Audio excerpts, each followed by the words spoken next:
Türkmenler kardeşimdir, Halep benim öz yarim. Hama Humus Bayır Bucak benim ata diyarım.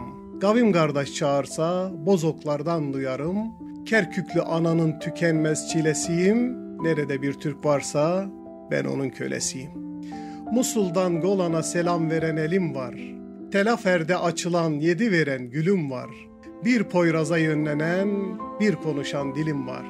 Minarelerde ezanım, hürriyet salasıyım. Nerede bir Türk varsa ben onun kölesiyim. Elesker'in elinde karacı olan sazıyım. Ahıska'da ağıdım, Karabağ'da sızıyım. Türkmenistan yiğidi, Özbekistan kızıyım. Kazak, Tatar, Türkmenin gözünün elasıyım. Nerede bir Türk varsa ben onun kölesiyim.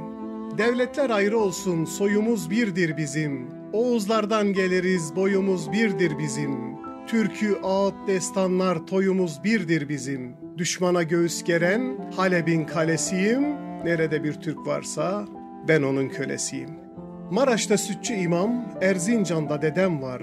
Ötügen'de Kaşgar'da emmim dayım edem var. Altaylardan Horasan'a yüz binlerce izim var.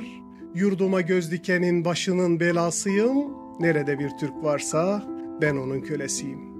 Yunus Emre Mevlana Hacı Bektaş Veli'yim. Ulubey İbn Sina Yesevi'nin diliyim. Hazar'ı kucaklayan Şehriyar'ın iliyim. Gurbetteki vatanın candaki sılasıyım. Nerede bir Türk varsa ben onun kölesiyim. Köroğluyum Manas'ım, Orhun'daki taşım ben. Dedem Korkut boylasın, Türkmen beyi başım ben.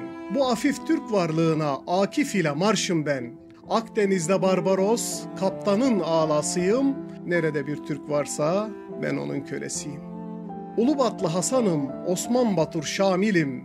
Timur'un türbedarı, aksakallı Kamil'im. Çarların rüyasıyım, Nuri Paşa Cemil'im. Rüzgarlarla yarışan atların yelesiyim. Nerede bir Türk varsa ben onun kölesiyim.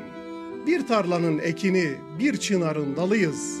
Kanımızın rengi var, al bayrağın alıyız. 7'den 70'ine Türkiye sevdalısıyız. Al bayrağı nakş olan hilalin halesiyim.